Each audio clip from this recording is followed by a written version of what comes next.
Well, students, in the last lecture, we have finished our tutorial session 1. Let's continue our tutorial session with the next chapter on errors. Let's take up few exercise problem in this chapter and see how to solve them.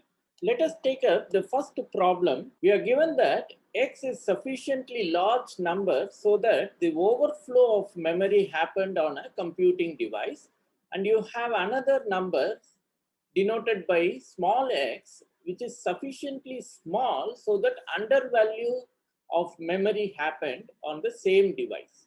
Now, on that device, if you try to execute small x into capital X, what that computing device will give as an answer, and similarly the other expressions given here.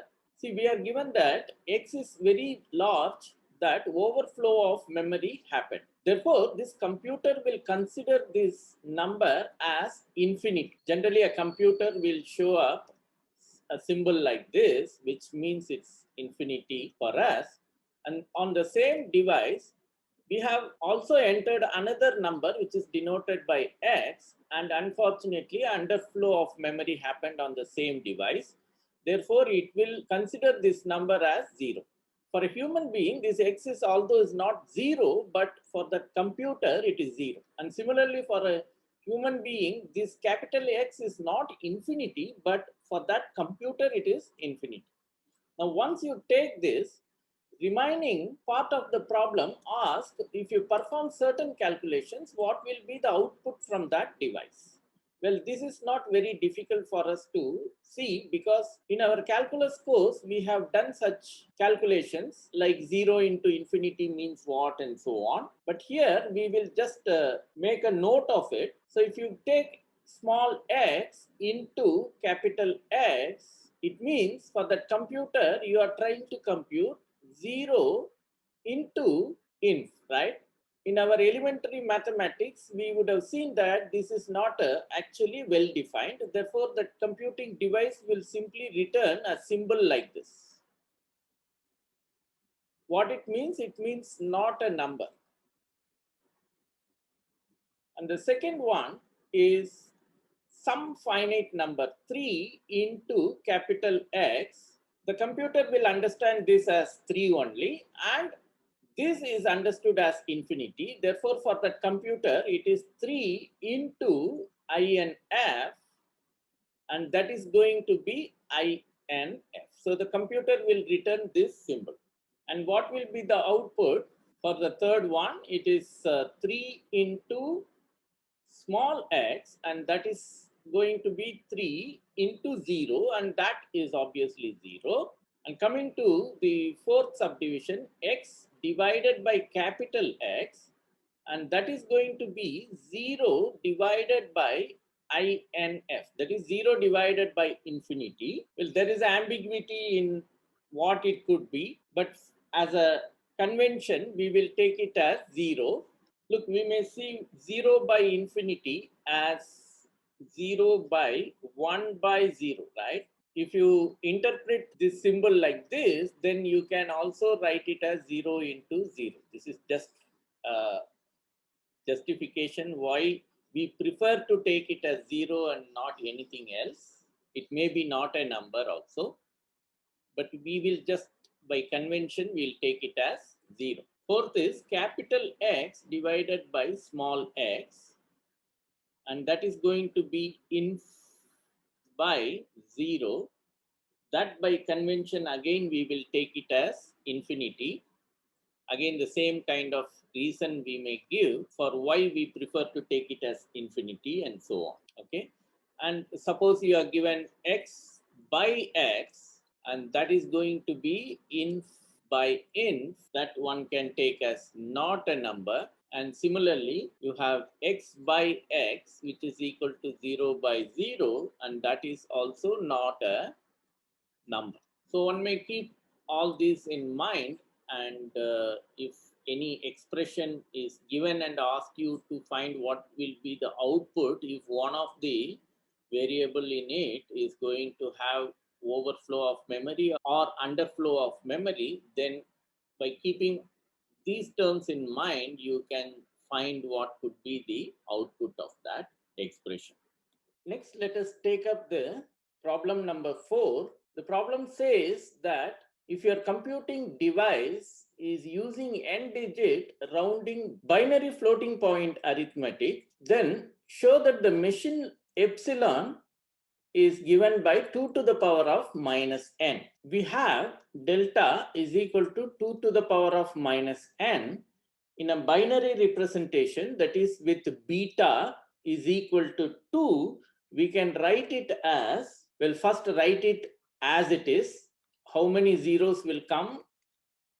There will be n zeros and a 1 at the n plus 1th position, and then you have zeros continued to the base 2 into 2 to the power of, well, we have not made any adjustments in the mantissa, therefore it is just 2 to the power of 1. Of course, we have to write minus 1 to the power of 0 here, but as long as it is positive, I will sometime not choose to write it.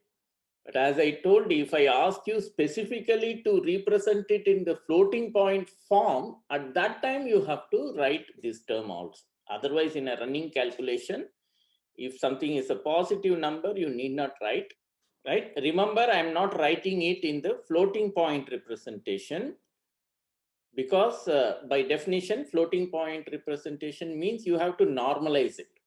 Means you have to bring this 1 to the first place, and accordingly this exponent you have to adjust. But I'm not doing that step because in my solution I'm going to next add 1 to it, and therefore anyway that time I need to push this 1 to the n plus 1th position. That is why I'm not writing it. So your computing device is going to do n-digit rounding. It means if you take any number less than delta, that will have n plus 1th number also as 0. So this term will also be 0 for any delta, say cap, less than delta, right? And therefore, when you do rounding up to n digit, it will take it as 0 only. So that is very clear why this question is asking us to show that delta equal to 2 power minus n is a machine epsilon. But how to prove it? We have to rigorously check the definition and show it. For that, what we have to do is we have to find 1 plus delta. What is 1 plus delta? Well, 1 can be written as minus 1 to the power of 0 into 0.1000, it goes on, right? 2 into 2 to the power of 1 plus delta we have already written, not in the floating point form, but why I wrote in the usual way is because I want to add here, that's why, into 2 to the power of 1, right? See, when you add, you have to make both the numbers with exponent being equal, you have to adjust them and then add. Okay, then you won't make any mistake. If you are an expert, you can do directly, but it's better to bring both the numbers in such a way that the exponents are same and then add them. And that is going to be 0.100, several zeros up to n digits, and then 1 and then zeros. Okay, where the 1 is at the n plus 1th position. Base 2 into 2 to the power of 1. So when you round this, what you get is FL of 1 plus delta. Where what is FL? It is n digit rounding. That is going to be 0.100 and 1 at the nth position. Why it is so? Because in rounding, if the n plus 1th position has beta by 2, then we decided that we will add 1 to the previous digit. That is what we defined as rounding algorithm. As per that algorithm, this comes. So that is greater than 1. However, you take any number less than delta, let delta cap is less than delta. It means your delta cap will be some number, but what we clearly know is up to n plus 1th digit, we will surely have all zeros, because delta as it is had first n terms as zeros, only n plus 1th term it had 1. Now anybody who is less than delta should have n plus 1th position also 0, and here they may have 1 somewhere, okay, into 2 to the power of 1. So when you round up to n digits, you will surely have a chopping equivalent algorithm for rounding also, because the next immediate digit is 0, and that gives us 1 plus delta cap as 0.1000. It goes on 2 into 2 to the power of 1 plus this number, which is 0.000 up to 0 n positions, and 0 or n plus 1 also, and then it goes on with something. They can be 1 or 0. Now you take the floating point approximation of this number 1 plus delta cap. Remember, by floating point approximation in this particular problem, we mean n digit rounding. It means we have to do rounding up to n digit, and that is going to be simply 0.1000 up to n digits 0, and that's all. We have rounded there. And since the next number after nth digit is again 0 in delta cap, therefore we don't have any non-zero number after this. So you have into 2 to the power of 1, and that is precisely equal to 1. And if you recall, this is what we have defined as mission epsilon. That is, a delta is said to be mission epsilon if FL of 1 plus delta is greater than 1. Okay, whatever may be the floating point approximation we make, again in this case it is n digit rounding, and any number less than that delta, if you take like what we have taken here, delta cap, then the floating point approximation is simply return the same number. That is, floating point approximation of 1 plus delta cap is simply going to be 1. Therefore, delta is the mission epsilon for that mission which always does n digit rounding binary operations. Next, take the sixth problem. Let x, y, and z be real numbers whose floating point approximations in a computing device coincides with x, y, and z respectively. It means what? The numbers x, y, and z, when they are entered into that computing device, of course, the computing device will make a floating point approximation of these numbers, but they are precisely the same number. It means their number of digits in the mantissa is well within the computing device precision. Such numbers are called mission numbers. Now the question is asking us to show that the relative error in computing x into y plus z equals epsilon 1 plus epsilon 2 minus epsilon 1 into epsilon 2, where epsilon 1 is the relative error in the floating point approximation of y plus z, and epsilon 2 is the relative error in floating point approximation of x into FL of y plus z. Let's see how to prove this. First, note how the computing device will perform the computation of x into y plus z. What it does, it first takes y plus z, because it always does the expression within the bracket. So it does y plus z, and then it takes as step 2 FL of y plus z. Remember, only y and z, they are exact in the computer, but when you add them, then the mantissa of the sum may exceed the capacity of the computer, and therefore FL of y plus z may be different from y plus z. And then what it does is it goes to put as step 3 x into FL of y plus z. Strictly speaking, FL of x into FL of this, but FL of x is x itself. That is why we have not put FL of x here, because everywhere you have to put FL. Here it should be FL of y plus FL of z. Why we are not putting that? Because y and z are already mission numbers, therefore we are not writing that. And then from here it takes the answer of this expression and makes further the floating point approximation of that, right? So that is how the computer performs this calculation. So it has at least 4 steps to evaluate the final answer.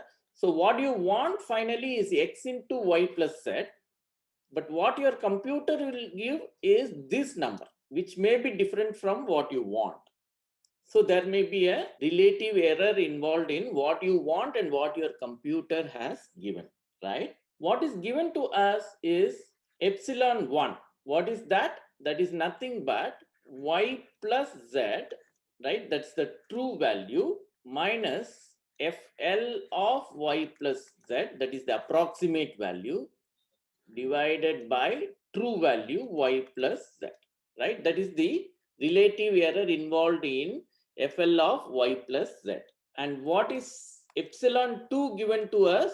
That is nothing but x into FL of y plus z. That's the true value at this step, minus FL of x into FL of y plus z. Okay. Remember, when I told true value here, it is true only up to this expression. Okay. What we want may be different from this, divided by the true value at this level, FL of y plus z. Okay, so these are given to us, and now we have to find the relative error in what we got and what we want. What we want is this, and what we got is this is what we got divided by the true value, right?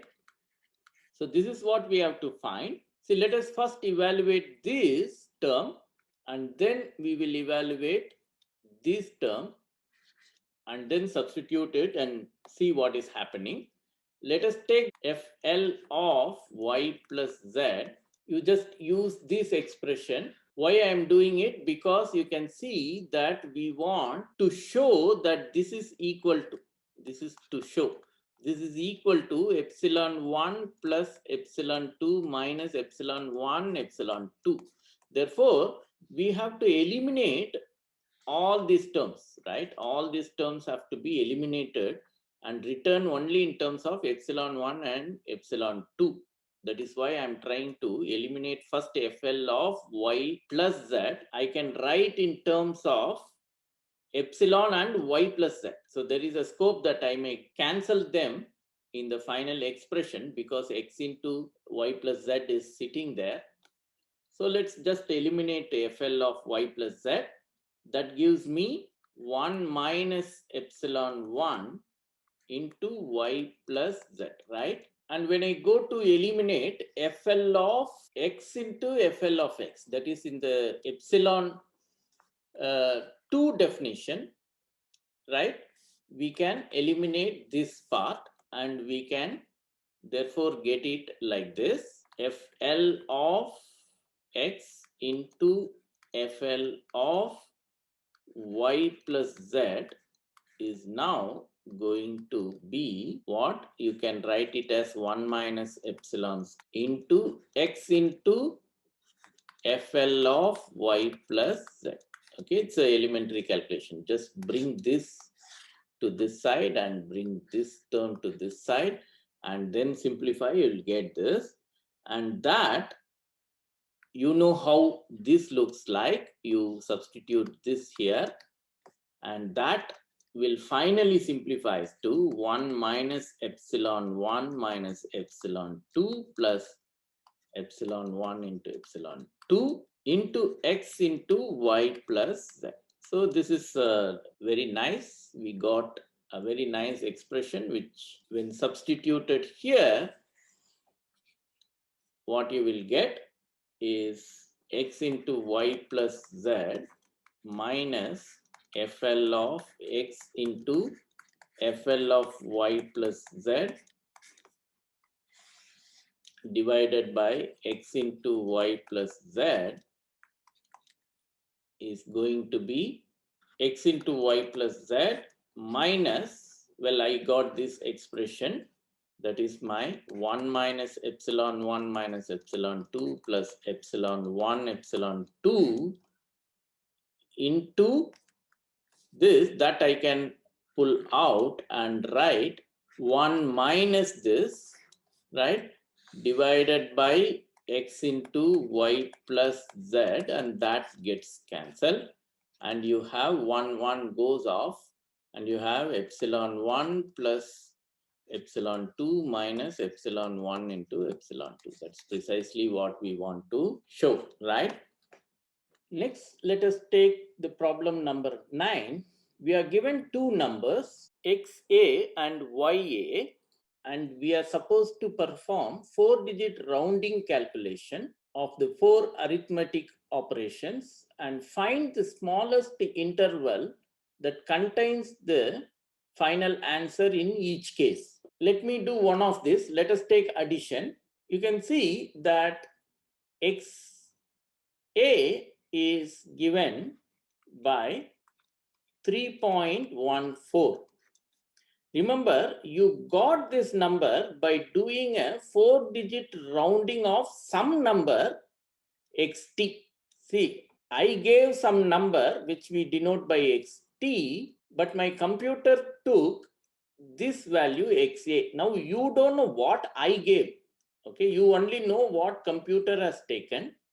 From here, you have to see at least what is the interval in which xt can belong to. You can clearly see that xt will be some number between 3.1395. Why I have chosen 1395? That is the smallest number. When you round, you will get this value xa, right? And what is the largest number that gives you xa as 3.14? Well, that is very difficult to find, but what you can say is that number is something less than 3.1405, right? Because if I round this, I would have got 3.141, right? That is not going to be xa. So once you know the technique of fixing what is the tight interval in which my true value will belong to, then you are done with this problem. Now, once you get this technique, you can see what is the interval in which yt, the true value of ya, will belong to. That will be in the interval 2.6505, 2.6515, right? So you should understand how I'm fixing this interval. That technique, if you understand, rest is very simple. Now let us take xt plus yt. Now it's very easy. What you do is you add these two numbers and similarly add these two numbers. You have 3.1395 plus 2.6505, right? That is less than or equal to xt plus yt, that is strictly less than 3.1405 plus 2.6515.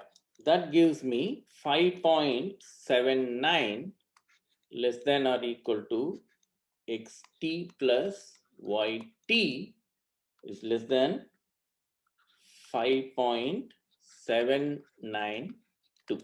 See, it's not very straightforward like what I did. Since it is plus, it was little straightforward, whereas minus you have to be a bit careful.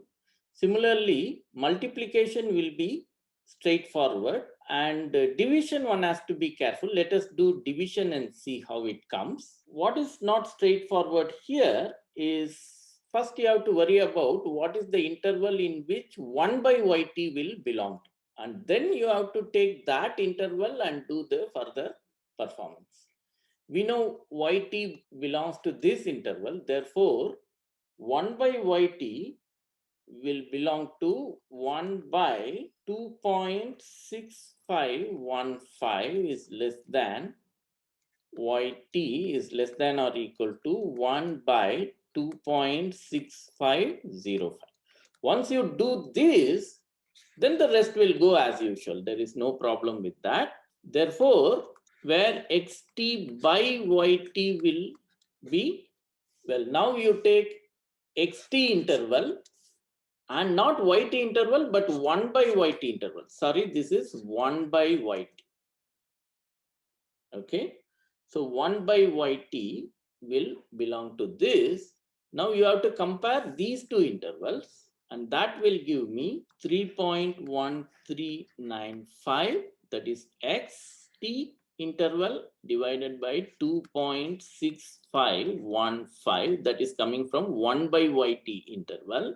Well, maybe that less than or equal to may get spoiled because of yt, and here also it is less than 3.1405, that is coming from xt, and 1 by yt gives this. Maybe you can leave it, you don't need to simplify it, you just leave it here and take this as the answer. Note, both sides you have strict inequalities.